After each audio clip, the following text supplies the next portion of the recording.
Friends and professionals, welcome to another live episode of the Modern Lending Mastermind. This is usually an internal conversation that we have at Loan Depot with some of our best and brightest about how we can continue to push ourselves forward, move the narrative forward, evolve our games. And man, has anything taught us anything in the mortgage business, it's that change is always upon us.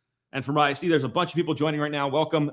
Please use this live platform as a chance to ask questions, share comments. We're bringing on 4 amazing professionals that have dedicated themselves to this profession. And there's a lot we can learn together. So I'm excited to see you guys join us. Wow, there's a ton of people joining. So let's kick it off. Welcome.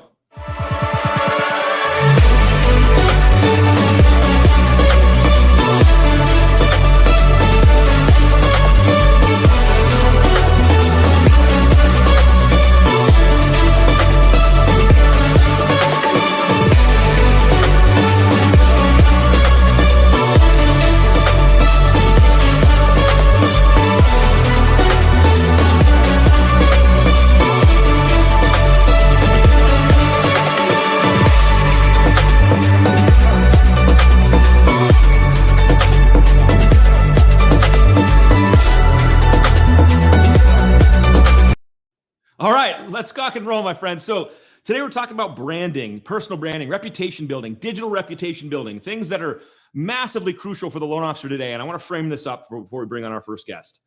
The glory days of origination, belly to belly in the street, meeting realtors, open houses, broker previews, networking events, handing out 1 million business cards, going to drive-through car washes was my place, finding the realtor business cards, grabbing them, calling them for appointments. All that stuff is how we built our business. This is like 2003 stuff, my friends. And so fast forward to 2022, looking into 2023, 20 years later, the world has vastly changed. The multiple listing services is on our phones in every single person's pocket, from the consumer to the loan officer, to the realtor. And how we find customers, how we engage, how we build our businesses has radically changed. On the last Modern Lending Mastermind we did publicly, we talked about local marketing specifically. How do we take the fact that we are physically in our communities and get out to meet people, connect people, serve people as a form of marketing and connection to drive our businesses forward. Today, we're going all digital. How do we use these platforms? How do we use social media, which can be toxic and painful? How do we use video content? How do we use these places where people are playing to transform our businesses? And you're going to hear a lot about the concept of personal brand. And all that really means, to frame it for you all, is the connection people have to you in the digital space. It's the connection people make with you when they interact with you or find you on social media, when they see you posting videos or contents, or it's the impression they don't have because we're invisible in those places. So we're going to bring on some loan officers and some executives and some professionals that have dedicated years of their life to figuring this out. And let me say this to begin. Nobody on here is some magical guru that has it all figured out. We are all practitioners. We are all in the dirt and the mud playing together. So that means as we share our perspectives and our opinions, if some of it doesn't resonate, throw it out. Don't, we're not sitting here from a position of like, let me tell you what to do. We've mastered it all. No, the world's radically changing around all of us all the time. And we're trying to figure out the best we can. And that's what these forums are usually for, just to engage and have a great time. So my first guest is a man that really needs no introduction, Brian Covey, brother from another mother. This guy has been on the journey, the personal brand journey, for a long, long time. And I see you got the memo of wearing matching black shirts. So I really appreciate that. It's great. And we also have matching hair, except mine's down here and yours is up here. So it's really quite uncomfortable for me. But Brian, he runs a massive region for this company, extremely successful leader, extremely successful personal brand developer. Let's just quickly start off with, why did you get focused on this space? Why did you start leaning into it? Give us a little of your story. Yeah, I think for most of us, we typically make changes when they're forced upon them, right? Like things changed in the market for me as a leader, and I realized I was recruiting people that, 1, didn't fit the team I wanted to build. 2, there were people leaving the team, and I felt like it just didn't align up. And so I realized very quickly I didn't have a story. I didn't have a personal brand. And so it was really out of a result, honestly, Alec, of I wasn't having the success I believed I could have. And so I started a journey of learning about myself and how I could get better at this. And I started to study people that were doing a great job, both in the industry of mortgage, real estate, and what we know, but also a lot that are outside the industry. And that's what sparked my journey. Is I believed I could do better, and I wanted to serve my team at a higher level, build this world-class team, and I wasn't doing it. And so that's what really sparked the change. So you kind of saw the writing on the wall, which was, hey, there's a space to play here. Great originators need to continue to learn and add this strategy to their plate in addition to the traditional stuff. When was that about? When did that epiphany kind of happen for you? Do you remember the time frame? I do. It's about 5 years ago. And I love what you said there is I also noticed the loan officers on my team, right? Because I started up as a loan officer, right? That's how I got in the business years ago. And I saw that they were also having trouble too. And we weren't known in our markets like we wanted to be. We were fighting for deals every month. We would start back at zero and it wasn't really repeatable. And so I realized, well, if I'm the leader and I'm saying this is where we're going to go and I believe this might work, I decided I would go first and started just to explore with it. Lots of failures, lots of things that didn't work, but I will tell you several things that did. So I want to get into that, and just to kind of put some social proof out there for everybody. Brian focuses on many platforms. One of the ones that he clearly has distanced himself on is Instagram. 218,000 followers. You published a book. You're out there podcasting. You're out there on video. You're on all the platforms. So let's just kind of unpack the learnings for a minute. Like, obviously, you believe that this mattered. You took action against it. You put yourself out there. What did you learn along the way? What kind of stepping stones were helpful? And let's kind of break that down.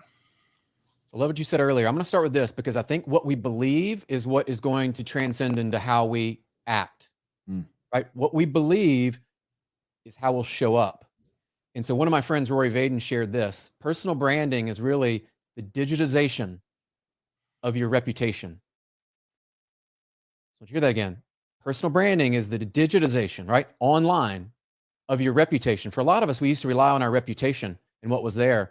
And Alec, what I realized is I didn't know enough people to grow my business, right? Like loan officers in the market. I didn't know enough real estate agents in the market, and neither did our team. We knew a handful, and we were out doing the things like you talked about, open houses, belly to bellies, and it wasn't scalable. And so I started with that belief of I'm not known. And that was the truth. And I'm still to this day, I would say I'm not known. I'm known in certain pockets, but I'm not known to the degree that people are just calling me and have so much business that I can rest or have any consistency. And I think that's what we're all looking for is like deal flow. How do we get more referrals coming into us? Yeah. So I'll share this with you. This was part of my learning and journey. Again, this is a stand that you either believe this or you don't. This was a crossroads for me.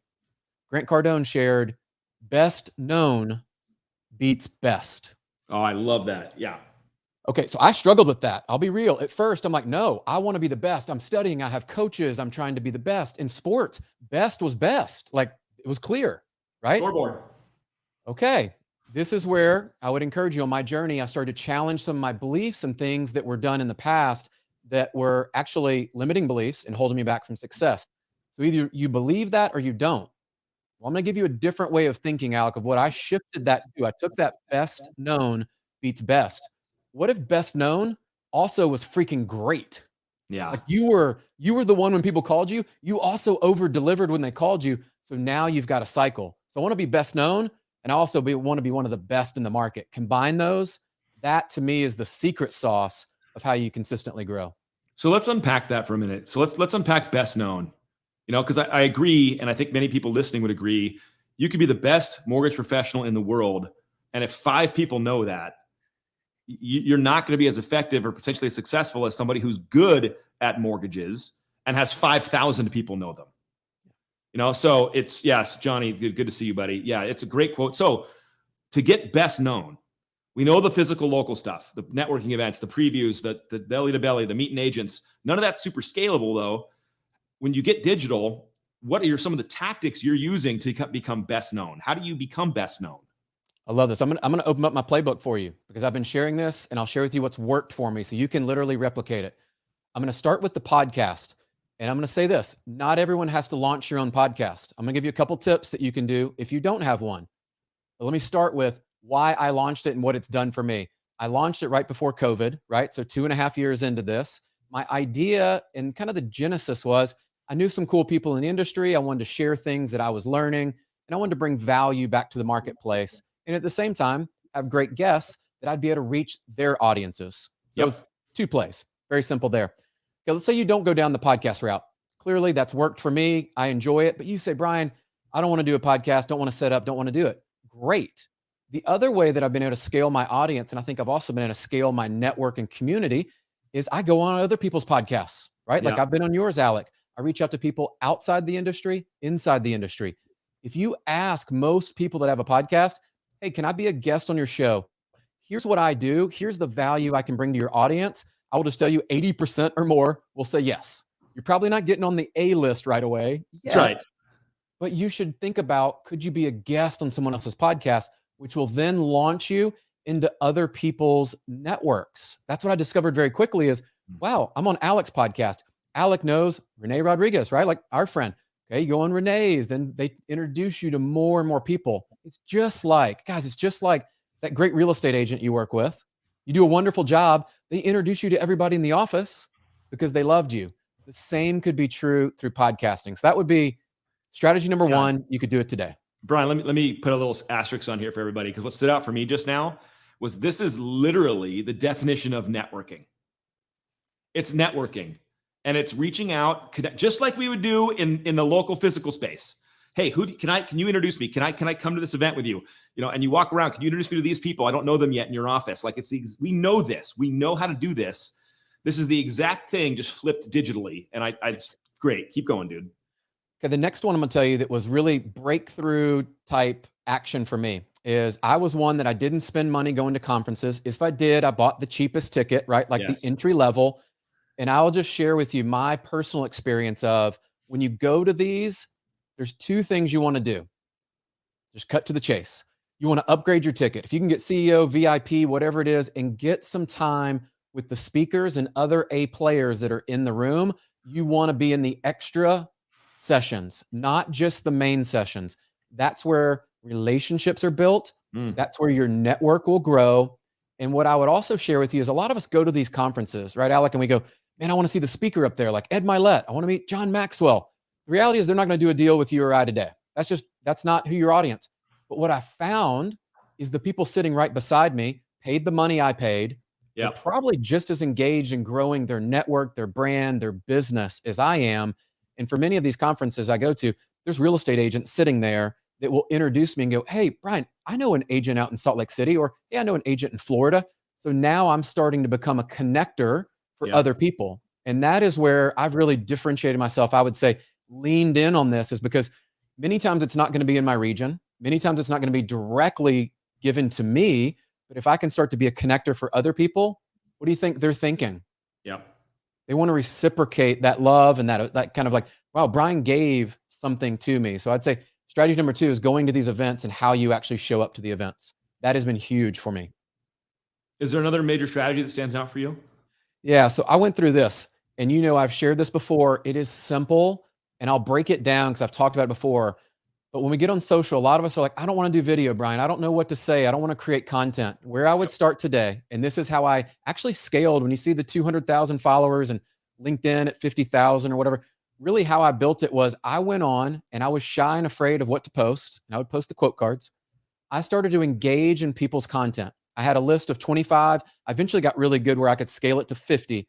I would go on Alec's post and I would give him a thoughtful comment. And I'll give you a little tip to this, little trick.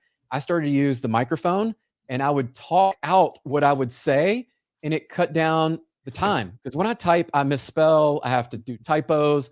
And so I would hold that down. And it also was conversational. Like Alec and I would be talking right now, and that would send it. And I would send a 2 or 3 sentence, very thoughtful, and like, what did you post? What did I get out of it? And thank them. What starts to happen is you start to be that person that looks different. You show up different. And digitally, people, I would say it's part of what I hear is part of my reputation of I leave comments. It's the same as you would prospect on a Monday. You're calling your realtors, right? You're calling them. But now I'm showing up where they're showing up. And I'm affirming what they're doing. And I recognize no one's doing it. So it's kind of blue ocean, right? No one's there. That was scalable. I'll break it down for you. It was about 30 minutes of time invested to get to probably 50 people. 30 minutes. So great question, Stephanie. 30 minutes a day. Frame it however you want. You heard Brian say like prospecting calls. Like I have the same methodology. Intentional connection digitally is the same thing as intentional connection physically and going to an open house and saying, hi, nice to meet you. Like that's the hack Brian unlocked, which I want to add a note on because, and we're going to bring Brian back, by the way, on the end of this, as we get through all the guests we have, we're going to have a panel at the end. So like Brandon, I see your question and we're going to get there. But I want to make sure we get everybody some time. But this is the thing that Brian excels at, is creating human connection on the internet, not just talking about the value he brings, which you put out a lot of content. So how would you compare, as final question, the amount, like your content strategy versus the comment engagement strategy? Are they equal, one more than the other? Break that down for a sec. So it's a great question. We're actually going through a transition right now, and I'm looking at what's worked and what's not worked. You've probably seen I've pivoted recently, and we're doing more content. After seeing Gary Vee, the Ford event, I'm starting to put out more of that. And so you'll see me do that, but I'm not going away from what I believe is a human connection and building community, which is the comments.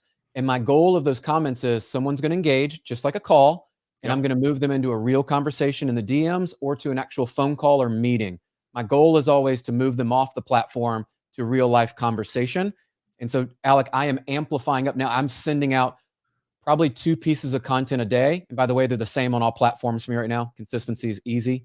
And so that's what I'm doing right now. And you'll see that continue to be where I lean in and try things. And I always say is I share my journey along the way, because what I'm learning probably will help someone else. And I'll share this one. This was an Ed Milet quote, right? And he said, the person that you're most equipped to help is who you used to be. And so I think about like the Brian a year ago, the Brian 5 years ago. There's versions of myself that are just like everybody else that tuned in today, that they want to learn 1 or 2 things they can go do. And so that's how I show up. Thank you, dude. We'll bring you back at the end for some Q&A, man. Thanks for kicking off with us today. Brian's an absolute stud. If you're not following this guy on social media, you're missing out on some amazing impact. By the way, you like how the banner's now taking over my forehead? It's perfect. Welcome to live. All right, Chad Anderson, my boy. Let's rock and roll, dude. So I want to kick off Chad here for a second. I've known this guy for a long time. I've been a fan of his journey for a long time. And where I want to start with you, Chad, is, again, a little of the origin story. Like, you got into branding, you're on video, you put yourself out there. What was the catalyst to start that? And let's start there. Okay. Can I pivot and actually ask you a couple of questions? So this will be fun, right? All right. Tell me some of the subjects you had in high school and college. History. I remember history, Okay. like AP science, AP biology. Yeah. I took math, of course, geography. Yeah. Yeah. How's really, AP biology working out for you today? Microbiology classes. Stippling is still a strong skill of mine. Right. I can really make the picture with dots really well. So that was it for me. And that's why I wanted to use that example real quick, is just because I tried everything. Like, I was looking for my voice and my entrance into the social world, if you will. And the more I talk to customers and the more I'm like explaining things to them. And then you talk to loan officers, because I manage a team, and you're explaining things to them and kind of like enlightening them on some different concepts and ideas and ways to think about finance and whatnot. You just really realize how much as we miss the boat in society. Like, we completely miss it when it comes to educating people. And I don't mean like traditional education. I mean like filing your tax returns. How many people have no idea how to take advantage of the tax code, right? How many people know anything about a mortgage? Like, we have to educate them every single time, right? So that's what really did it for me. I tried doing certain things, like a series on this, a series on that. Hey, check out this video of our office. And we still incorporate those things. But the main thing for me was I just got really passionate and frustrated that in society, we don't help each other when it comes to these topics, and we rely on the wrong people. I hear all the time people go, well, my sister-in-law just refinanced. Cool. What does your sister-in-law do? Oh, she's, a teller at a bank, or an executive admin, or she's a teacher, or, she works at the car dealership. None of that has anything to do with mortgage. It has nothing to do with finance. And so I really kind of started taking the steps of, why are we not educating people on these things? And by doing so, you become more of a brand expert in that field, because people see it over and over and over online. And so if you're out there and you're in those social circles and on social media, then people start to look at you and go, oh, tax question, investment property, short-term rental. I just saw Chad do a video on that the other day. So I need to come back and follow this guy, or I need to store this or save this or tag this so that I can follow up with him on getting more information or better educated about this topic. So, Chad, what I'm really excited about to go deep with you today is you're somebody who has answered the question, what do I post? And a lot of people that are probably hanging out with us today are like, yeah, dude, I agree with Covey. Like, I got to get out there. I got to build my brand. I got to connect with people. And that's sparking something in them. And then the conversation is, well, then what are you adding to the conversation? What is your content strategy? What's your video? What are you putting out? And you're somebody who has really locked in on like who you want to be known as, what you want to be talking about. And I don't even have to cue you with that question. Everybody here heard it. Your passion for education and the sad reality that we're not taught the basics is the fuel to your content strategy. And so you got to kind of cut on fire for that. How often are you posting educational videos like you're kind of describing? So I take it more with the Instagram Reels approach. I know a lot of people enjoy TikTok. I haven't gotten as deep into that platform. It's been more Instagram and Facebook. And that's where I've gotten, I don't do the dances, like I'm not saying that's all TikTok is, but so I haven't gotten into that yet, but maybe I will. So no, I go with the Instagram Reels, Facebook, and I do one a day for the most part. It's more like one per business day. Saturdays and Sundays, I give people a little bit of break to not think about mortgages and finance and whatever. But that's kind of it. And I got a DM actually last night that said, love your stuff. How much time are you committing to these types of things? And so I told somebody, like, you see my setup here, camera straight in front of me. Like, you've shown us before, I have a wardrobe sitting over in this corner that you can't see. And I'll come up here. I've got kids. I got 3 kids, 3 dogs. I come upstairs at 11 p.m. when the house is silent, and I sit here and I just bang out 10, 15, 20 videos, and I'm just switching shirts, and I switch the angle and I do all this stuff. And so when you do that, I mean, it's 10 hours, 15 hours a month recording. So it's really not even that much, and it gets easier and simpler, and you just kind of get in a rhythm. And then the more you do it, I swear to this, okay, the more you do it, the more comfortable you get and the more fun you start having. I swear that's true. It's going to be very like you're pulling teeth at the beginning, convincing yourself to do it, just like the first time you go to the gym. But once you do it, like, you get in that habit and you start to, it's a little nerdy sounding, but you start to get more excited about actually doing it. It becomes fun. So the way I equate this for all you old school dogs like me, going out and broker preview and open houses was painful in the beginning. Painful. No one knows you. You're awkward. You're walking in there for the first time. People are, in my days, they held up magazines, and now they just look at their phones, but it was so uncomfortable. And then after a few months, they knew who I was. They knew I wasn't going to put pressure on them. And all of a sudden we started to build a relationship. I wasn't, I was just Alec coming in. This is exactly what Chad is explaining. Like, the repetitions, the time in the space, all of a sudden you get more comfortable. You start getting excited. So let me ask you this, Chad. How do you decide what to say? I get educational content. I get the passion, but there's a trillion topics in there. Like, somebody out there is stuck and going like, I just don't know what to do, like what to say. How do you come up with what you're going to talk about? A lot of it for me is because I manage a team. I leverage what the team asks me for help during the day. That's it. Like, if I get an email, it's up right now, I will flag the email. I will copy and paste it, and I'll put it on my MacBook in the notes section, and that's my content. And I'll ad lib a script around it, or I'll type a script around it based on that topic. And then the same thing for customers. You all get phone calls. You all get questions, whether you're working a 3-loan pipeline or a 50-loan pipeline. You have customers ask you questions. You have realtors ask you questions. And if you don't, go sit somewhere like Brian was talking about. Go to a realtor event. Yeah. Questions and topics will come up in those. Go to the monthly builder meeting in your community. Topics or whatever will come up. Log on to MBS Highway. Barry Habib will give you content to talk about. So to me, it's not that hard. I get that I'm making it sound maybe easier than it is, but to me, it is easy. It's just a mental block. Like, the content is handed to you every day. You literally just have to flag it and put it in there. So, what I've heard before, and if this works for you, steal it, is, have a content log or a book or a journal or whatever sitting on your desk, because I guarantee you exactly what Chad said. You're solving problems every day for human beings as a mortgage professional. Yep. You're counseling customers. You're fixing an issue. Just write down what you just fixed. Just write it down. And here's one other thing Two, I actually had to get over this, Alec. Sometimes when you're around the same people or in the same company or whatever the case may be, Yeah. I used to say, I can't do that video. Alec did that video. Alec doesn't live in my circle. Alec lives in Orange County. I live in Nashville. We don't have the same circle. No. We might have some overlap in the real estate and the mortgage community, but from a social media community, we're vastly different. Out of 5,000 connections, we may overlap by 100. Yeah, maybe. So there's 49. Yeah, maybe, right? So there's 4,900 other people who have never seen Alec. And so I could rip off Alec's video, be like, thanks, Alec, you're the man, because I just got 5,000 views and 8 DMs because of something you posted that all I did was translate into my own words and post to my circle.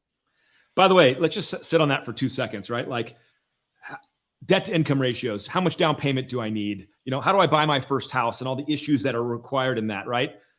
You and I can have the same topics, Chad. Mm-hmm. And you and I both, from our perspectives, would deliver that information radically differently. Yeah, for sure. And so, yeah, there's an audience for everybody. So Kim, yeah, you're feeling it. It's just like copying the content. And even Scott says, every time I rip off one of a video, I toss a quarter in my desk drawer to cover any infringement costs.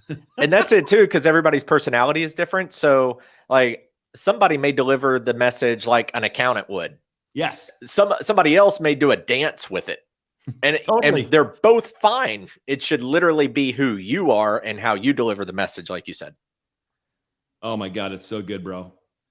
All right, so let me go back for one final question here that I think, and then we'll bring you back at the end, but I really want you to answer this. You know, you decide to get into this space, you have a passion to educate, you realize society and the people you care about are lacking in that education. They don't know what's going on. And you go, I'm putting myself out there.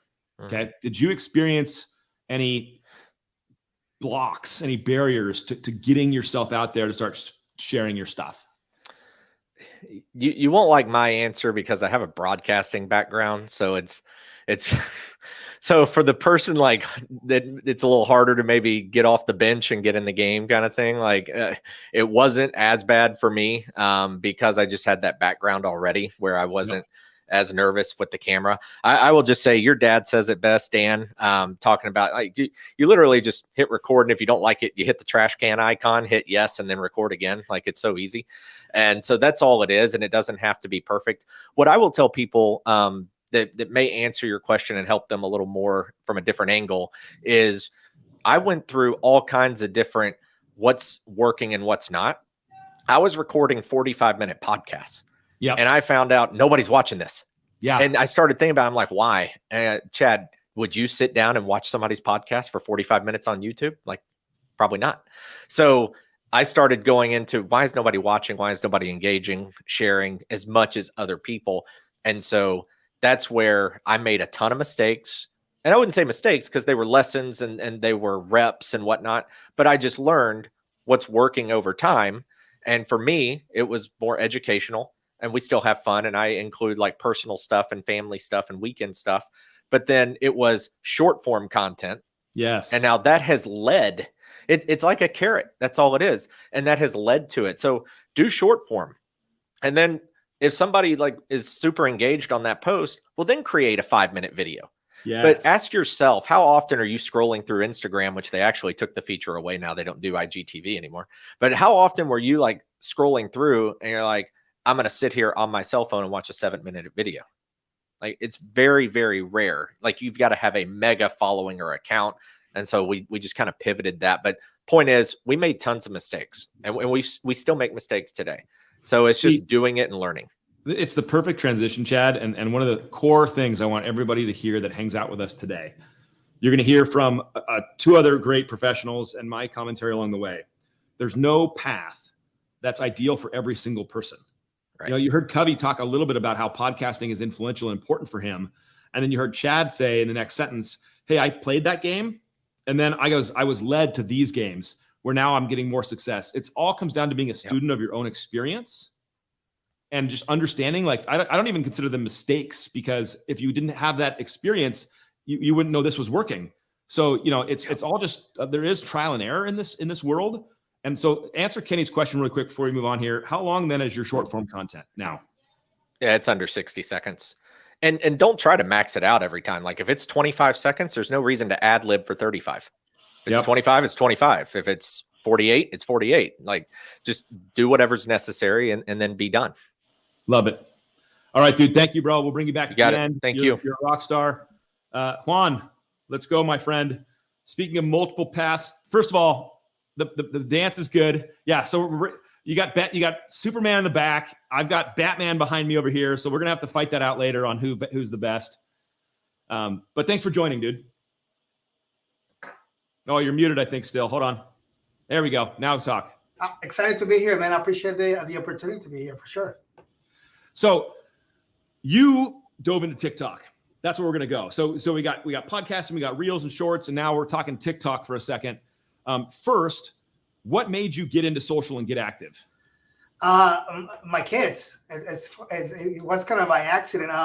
When I first started in the industry about 5 years ago, like everybody else, Chad and everybody was telling, I was doing open houses, live videos on Facebook, and I remember using my now 14-year-old son, who at that time was 8 years old, and I will use it on my videos, and people started to love him and comment on like, oh my God, this kid is so cute. And I was like, all right, so this works. I guess I can use my kid for this. So I started paying him, by the way, don't worry about it. But anyways, people love that stuff. And when TikTok came out, he was the first person who said that, can I download TikTok? I was like, what do you mean? What is TikTok? And then from that moment on, he opened a world of opportunities, and I got hooked on him, and I stuck with it. And so far, I'm seeing great results. Yeah, so let's unpack that. So when specifically did you get into that space and on social on TikTok? Actually, right when I started with you guys with Loan Depot on January 2020. So, yeah, 2020. 2020. Perfect. Yeah. And what has been your learning lessons or experience on that platform? What have you put together so far? So it's been interesting, man. I feel like the other guests were saying, it's trial and error. I started in videos way too long, a minute and 30 seconds, 3 minutes. And I noticed not enough viewers. And suddenly one day, by mistake, I made a very funny 7-second video, and it blew up to 800,000 views. So then you start figuring out the algorithm with TikTok, keep it within 15 to 30 seconds, make it funny, educate, be comfortable making fun of yourself. Yes, why not? Do a dance. I mean, I'm one of those. I'll make a dance, and you have seen the videos. I don't mind making fun of myself, and I have fun with it. That's the most important thing. When people realize that you're having fun yourself, that you're not really scripting much, then people relate to you. And also because my niche is a little bit different. My niche is a Hispanic community. So what happened is I found out and I realized that there was not enough content mortgage-wise for that demographic. So I took the opportunity, and it's been a roller coaster, but it's been great. So here's where I want to go with you, Juan, on this conversation is a lot of people think that when they show up on these platforms, we got to be uber professional, buttoned up. Everything's got to be tight. I got to deliver and you just made a great comment about like, don't take yourself so seriously, have some fun, be a human. And what's been the response from that versus like the buttoned up, perfect content? Yeah, man, and that's a great question. If you guys follow my TikToks, I'm a t-shirt jeans kind of guy. I want to relate to everybody out there. I don't wear ties. I don't wear suits. Great if you do, and that's perfectly fine. But I feel the more you can relate to the regular homeowner out there, the better results are you going to get for sure. Yeah, I could not agree more. So what's your strategy then on the platform? Are you copying trends? Are you making original content? Like give us some play-by-plays. So that's a great question. And I know you guys were talking about it before, like everybody, I saw the comments from, oh my God, I feel, bad copying content, or like if I take what you said and do it myself. Listen, I don't know if Chris Medellin is here. I follow Chris and I see his podcast and content. I literally called Chris a couple weeks ago and I said, "Hey, Chris, I love what you did in English. Would you mind if I do it in Spanish?" And he's like, "Go for it," right? And that was awesome to feel that somebody at Loan Depot has my back, and he's like, "Man, do whatever you need to do with my content," right? The other thing is, TikTok is all about what's trending, music, sounds, a bunch of stuff. So believe me, my imagination goes as far as it's I feel like I already done so much content and I spoke about everything mortgage wise in Spanish. Sometimes I don't know what to do. I'll go on TikTok and I see other people who do lending, who do real estate. And what Chad said, people on the West Coast don't have the same followers I have. I kind of tweak it, make it funny on my own, because I'm all about funny, man. That's what I concentrate on. I don't take things too serious. I don't want to teach people in a serious manner. I want to take the content, talk about an FHA loan, but make it fun, make it funny, and make it in a way that people enjoy listening to video. So I love this, Juan, because number one, you're focusing on your niche. Number two, you're doing it with your humanity, and you're doing it the way you want to be communicated with, which I love. So I mean, just stack the three people we've had on so far. Their strategies and styles are radically different, but they're really connected to who they are as people. And that means they're going to connect to that audience. Yep. Like I said it before, but I want you to hear this. There's an audience for everyone. How you think, how you view the world, how you like to be educated or like to learn, or like what you think is funny, what you think is not funny.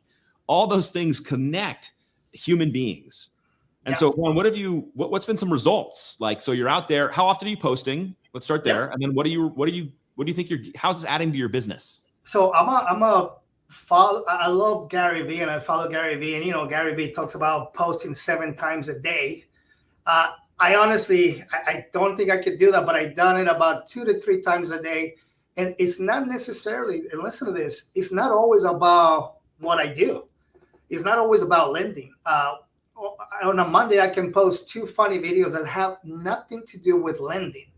And if you ask why, it's because if those funny videos have a lot of views, then automatically people are going to go to your page on TikTok to view the rest of whatever content you have in there. It's very important for you to be yourself.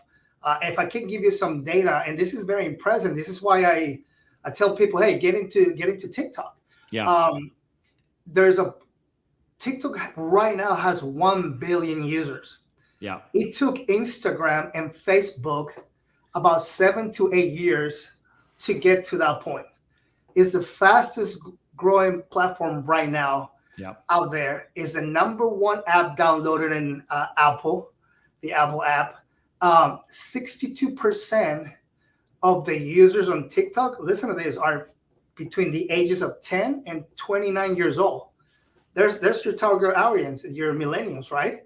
And listen to this. This kind of blows my mind. TikTok users use the app about 45 minutes a day. Think about it. People get into their app and they spend 45 minutes on TikTok. If you're not putting content out there, you're missing out. The results have been great. People were talking about doing meetings with realtors. I still do them, not as often as I would love to. Now, I'm getting referrals from realtors who follow me on social media directly, DMs. Hey, I got a client. Can you call him? So everyone hear this, because this is really important. And this is one of the reasons that I think Juan adds a lot of value today. We talked about everyone has their own path, but we're talking about digital and social. And TikTok, being a relatively new platform, has a lot of bias against it. And the bias is it's young children. The bias is it's stupid dancing. The bias is, it's got this, it's not a professional platform, et cetera, et cetera, et cetera. Pick your bias. Guys, Facebook, when it came out, was for college kids. And everyone crapped on it then too. We have to get our head out of the sand a little bit. We have to be open to the reality that human beings are going to do what they're going to do. Stop putting your own worldview on it, your own bias on it, and come at it with open hands and realize that, like, hey, there's opportunity on all these platforms. Who's there? Who's listening? Who's making comments and information? Because it's just, to me, having an open mind means opportunities at your doorstep.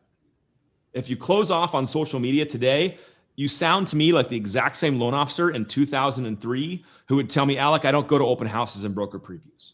Yep. You sound the exact same. I'm like, well, then you're not going to achieve the success you're capable of, because that's where the human beings are. So Juan, let me give you like one more kind of question here. Like, what's been your biggest takeaway learnings from your 2-year experience into these worlds? The world is changing, and we have to, you said it, man, we have to adapt. That's my biggest take. I have friends in the industry who I started 5 years ago working with other lenders. They continue to do the same thing. They work for them. But I noticed how, especially this year, things have slowed down for them. And I noticed that I was consistent with my social media, and knock on wood, my business has not slowed down at all this year. So times are changing. I post it every time. And, whatever you do on TikTok, guys, think about it. Whatever you do on TikTok, I'll put it on Reels, I'll put it on Instagram, and I'll put it on Facebook. Simple as that. So the world is changing, and we have to adapt to it. And I'm going to continue to make mistakes. I'm going to continue to make fun of myself. Good. But I'm going to have fun doing it. That's all.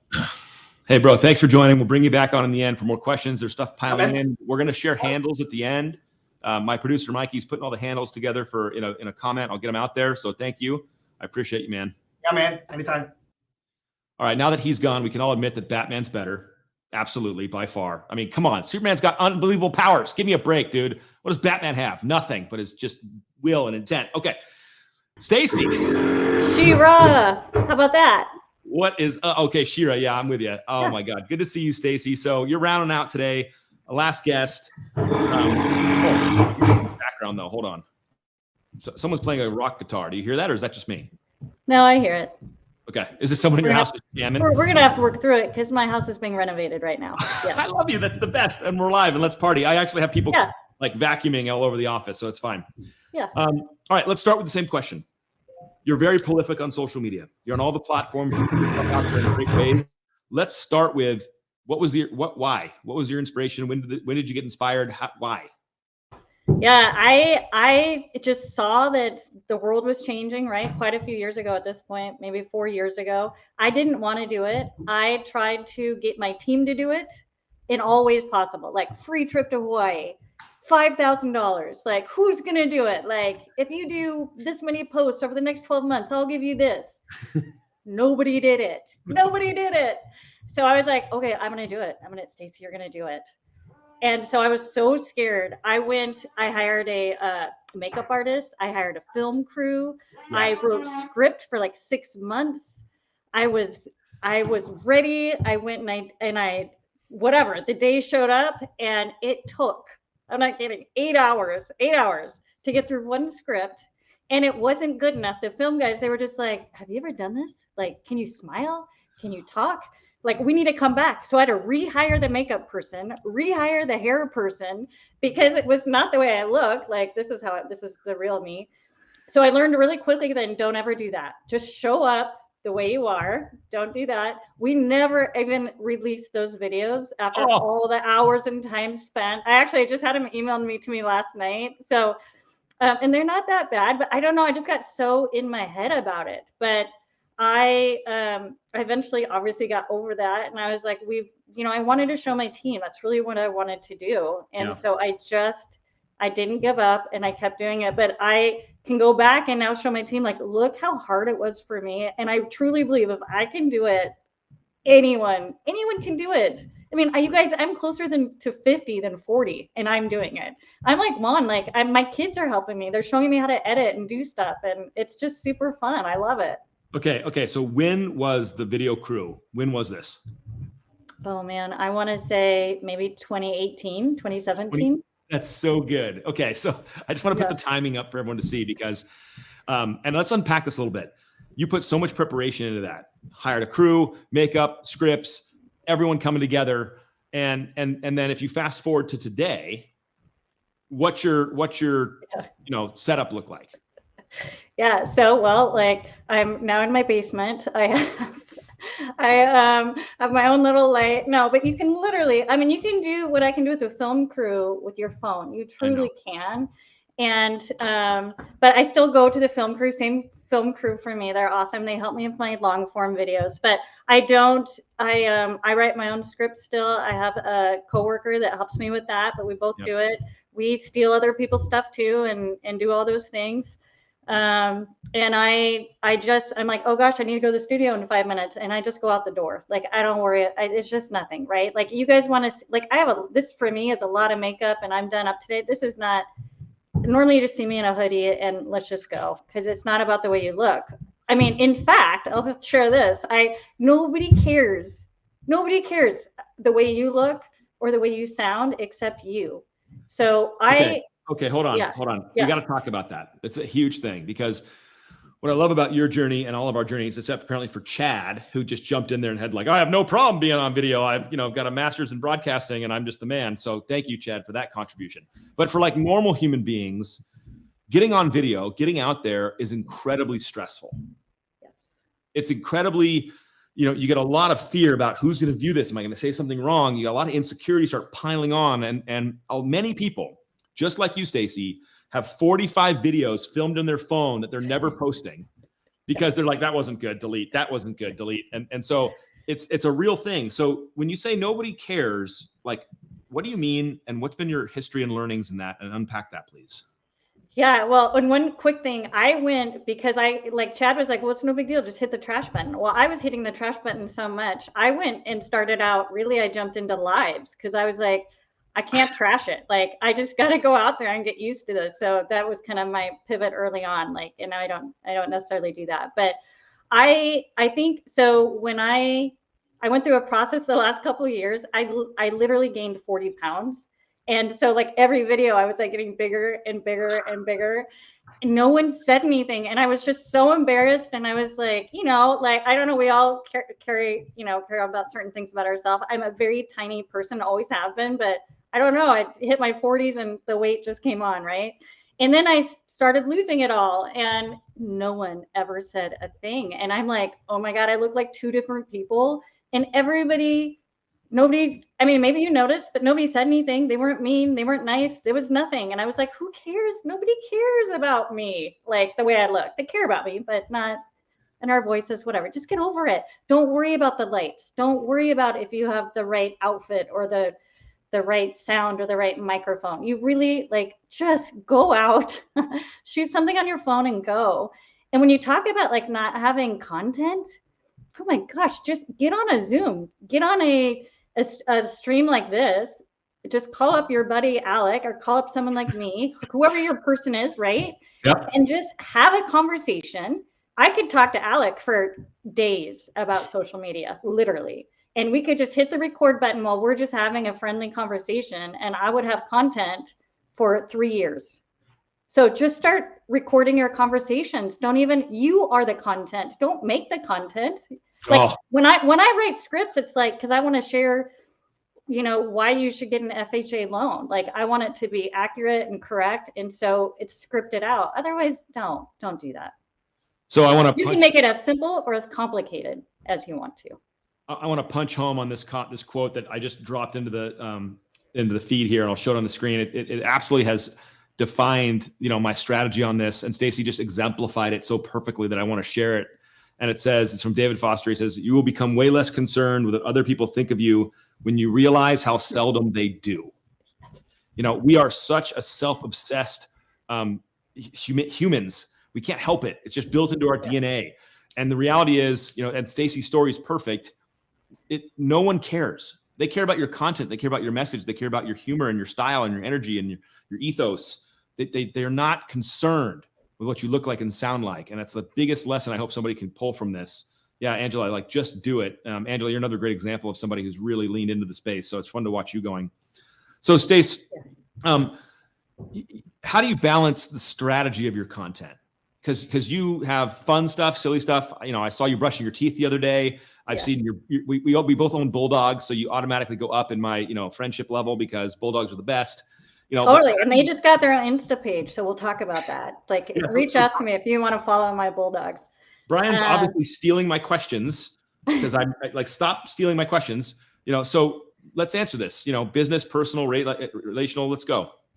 Yeah, I would say I am 80% business, 20% personal, but within that 80%, I would say at least 40% of that, so half of that is personal and business related, right? So I'm talking about how I recruit while I'm holding my bulldog, or I'm talking about how happy I am that we hired a great team of loan officers while I'm brushing my teeth, right? So it's all integrated there. I would say where like my more serious information or persona is on my long form videos, which are on YouTube, but I'm with Juan. Like if you're doing reels, you're doing TikTok. So the people who are like, oh, I can't do TikTok, like, okay. Or if you're on YouTube and you do a short video, it automatically becomes a YouTube short. So you're doing them without even knowing it. And you'll learn all this once you start. You just have to get into it and it will start. But yeah, I would say I was not a big social person before this. So I was not one that posted everything about my family and my kids and, any of that. And so maybe that's why it's for me. For someone else, it'll be different. But I do try to make my business stuff seem I want people to know who I am. So when you meet me, you feel like, oh, I already know you. Like I know you've moved 3 times in the last 6 months. I know you have 3 kids. I know you spend your weekends, at soccer, whatever it is. It just helps them get to know me faster and quicker. And I think one of the big learnings I had with social that took me a while to figure out is you're not on social just to get leads and get business. I'm on social so that I can interact in person with people in a better way, because we are everywhere at all times, right? So you have to integrate both of them. Absolutely. Don't just do social and not go out face to face. You have to do those things. And my favorite thing is to see people's faces every day.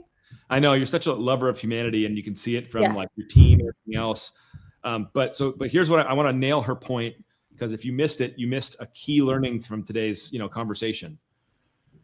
It's not about going viral. And yes, can you put out a piece of content like Juan's done and gone and have 100,000 views, and yes, and that can happen. That's great, but it's not just about getting instant leads. Here's my frame. We walk out and meet a realtor for the first time at an open house. They've never met us before. We introduce ourselves. Hi, Stacy. I'm Alec. Nice to meet you. And you go, hi, Alec. You don't just go, thank God you're here. I have a lead for you. I've never met you before, but please take this lead and let's go. That's not how the world works.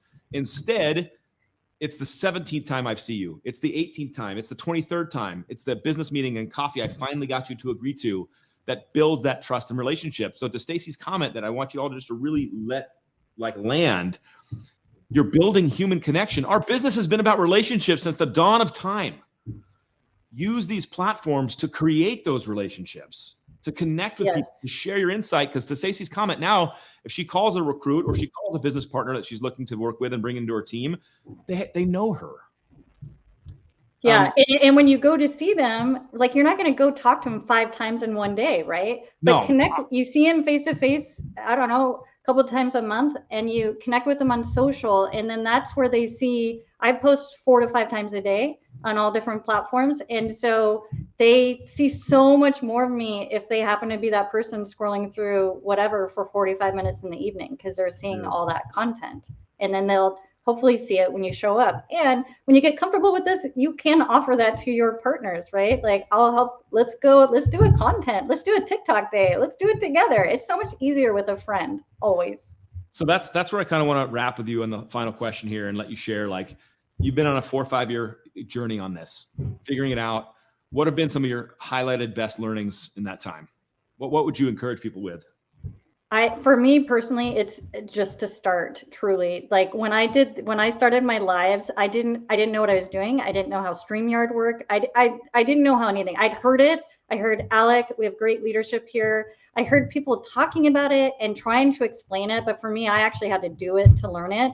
And so I just picked a date on the calendar. I made sure it was less than a week away so I couldn't overthink it. And I found a friend, Keith Pitch, and we just said, we're going to do it. And man, we learned a lot that first year. We had a lot of failings. We had a lot of like, don't do a live in the car when you're driving. I learned that. I learned how important sound is. Sound is really important. We had a lot of issues with our sound quality.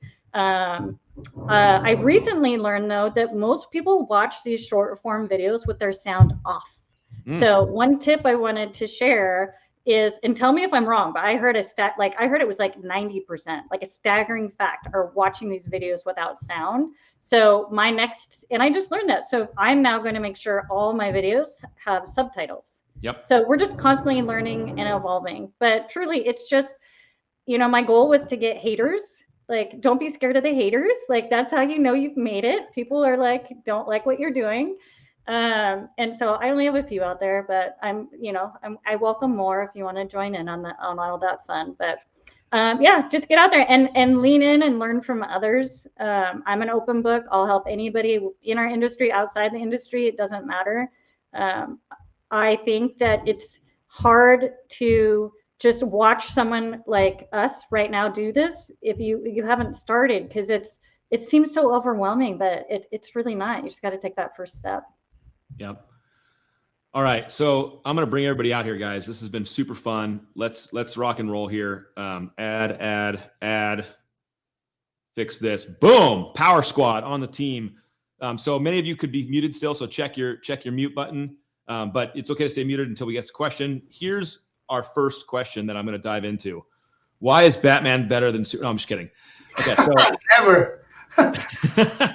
We're getting a lot of requests for what are you using for your camera? Do you recommend sound, all that stuff? And so I'm going to let Brian answer this from his perspective, and then if anyone wants to add a little tidbit, please do. But go ahead, Brian. Simple. I wish I had known the things that I know now. Get a great mic, get the Rodecaster Pro for me, because I do the podcast and some of that stuff. It was a nice compliment to it. I've got a Canon camera. If you DM me, I'm glad to send that to you. I recently upgraded the lens. I did the nerdy teleprompter because there's some meetings that are in there and you can do some cool things with it. So again, I started with a basic webcam that was there. I realized my sound wasn't good. My camera wasn't good. And I spent like $100 on each, and then just small upgrades along the way.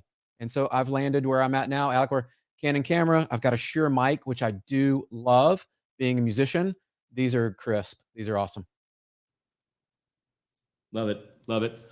Who else wants to chime in? Anyone have any tips and tricks on gear? One thing I found, shout out to Neil, if people know Neil or follow Neil on social media, that helped me a lot, is because if you're on the go quite a bit, you get little small camera tripods or something for your phone, but there's actually, you can grab a Yeti mic and an adapter that'll plug into the lightning cable. And it was just like so obvious and something I never even thought of. So you're not using your camera's microphone. You can actually drag a Yeti mic with your cell phone and plug in through the lightning connection. So that was a nice little on the go for me. Yeah, and I'll share this, guys. I've put together a gear list several times. You can see this is the second version of it. But I really want to hit Stacy's comment, and I'll put this in the chat too. And from the beginning, you guys, we got $1,000 cameras in our pockets. We have unbelievable technology all around us. It is not, you want to geek out and buy nice stuff. I'm in. I'm a supporter. I'm a player. I equate it to buying a nice business suit, like a nice camera microphone. It's about what you're spending for a nice suit.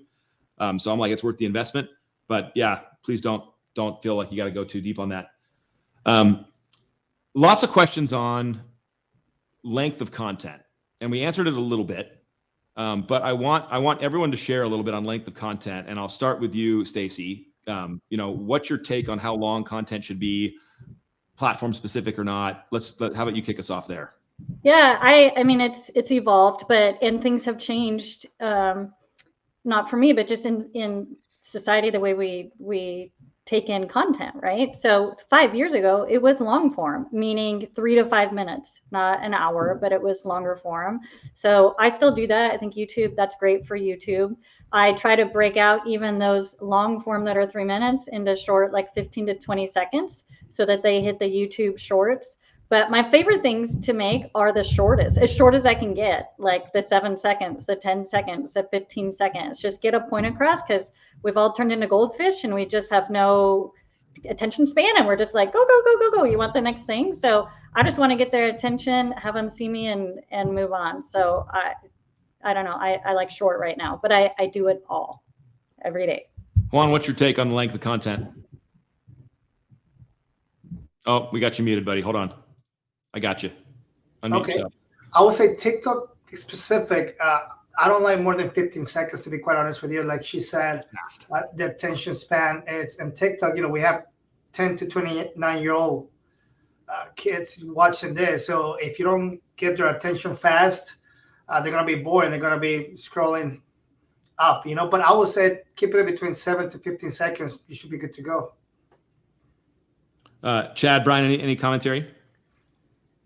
I mean, I would just say that the social media platforms are telling you to make short stuff because YouTube literally came out with YouTube Shorts and Instagram Reels.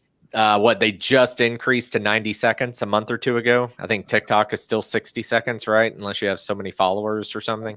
Same for Instagram stories, 60 seconds. So I would they're telling you what to do. So yeah, for me, it's more get the message across and get out. Don't sit there and ad lib and rehash and drag it out unnecessarily. So I'll throw one comment on this, which is, I think, a great takeaway and something that really has changed how I get content out, which is understanding the concept of pillar content versus, compounded content or clips content. Brian talks a lot about podcasting, 45 minutes, you're rapping with somebody. I guarantee you in those 45 minutes, there are gems. There are little things that are said by either Brian or by his guest that are really impactful, smart comments. And having the wherewithal to scratch down on a piece of paper as you rewatch it, hey, minute 115 to minute 145, Chad said something profoundly amazing.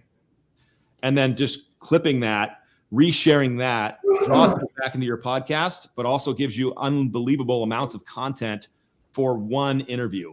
So, go from there. And so, Donald, your question, where do we see some of your content? All the handles are below at the bottom. So you can dive in and see where we're going. We're all over every platform as much as we can be. So you can kind of see the different strategies there.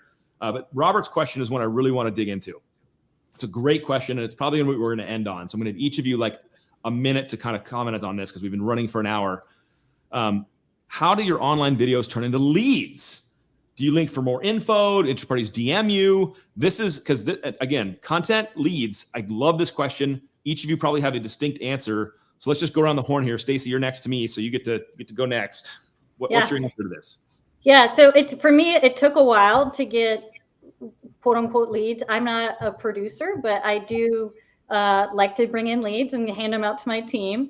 And so, yeah, they come in through DMs all over the country, right? So, and then we're passing off leads to other friends at our company to manage them. But more so for me, it's the getting known in the community and actually across the country as a leader in our industry. And so for me, it's not just about the leads. It's about when a client, a realtor, a loan officer calls me, they already know who I am. And we already have this trust built. To me, that is worth more than the lead, honestly. So I don't really think about it as hoping to get 100 leads a week.